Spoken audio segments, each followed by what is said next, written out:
PNAS இதழில் வெளியான 2025 ஆண்டின் ஆய்வு முடிவுகளின்படி 2001 ஆண்டிலிருந்து வடக்கு அரைக்கோளத்தின் வெப்ப தக்கவைப்பு திறன் ஒவ்வொரு 10 ஆண்டுகளுக்கும் 1 சதுர மீட்டருக்கு 0.34 வாட்ஸ் என்ற அளவில் அதிகரித்து வருகிறது.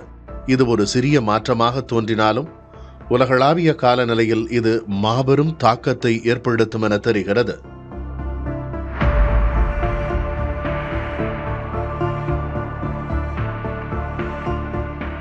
இந்த மாற்றத்துக்கு பின்னால் பல முக்கிய காரணங்கள் உள்ளன.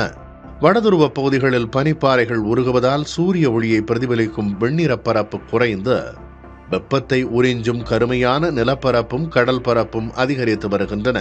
அதே சமயம் ஐரோப்பா மற்றும் ஆசிய நாடுகளில் காற்று மாசு குறைந்து வருவதால் வளிமண்டலம் சுத்தமாகி சூரிய ஒளி ஊடுருவுவது அதிகரித்துள்ளது. இது நல்லது என்றாலும் சூரிய வெப்பத்தை பிரதிபலிக்கும் துகள்கள் குறைந்துள்ளதால் புவி வெப்பமாதல் அதிகரித்துள்ளது. இதில் மிகவும் கவலைக்குரிய விஷயம் என்னவென்றால் பூமியின் குளிர்ச்சி திறன் செயலிழக்கத் தொடங்கியுள்ளது. அதிகரித்த வெப்பத்தை சமன் செய்ய மேகக்கூட்டங்கள் அதிகமாக உருவாகும் என விஞ்ஞானிகள் எதிர்பார்த்தனர். ஆனால் தற்போதைய தரவுகளின்படி மேகங்கள் அந்த சமநிலையை மீட்க உதவவில்லை என்பது தெரிய வந்துள்ளது.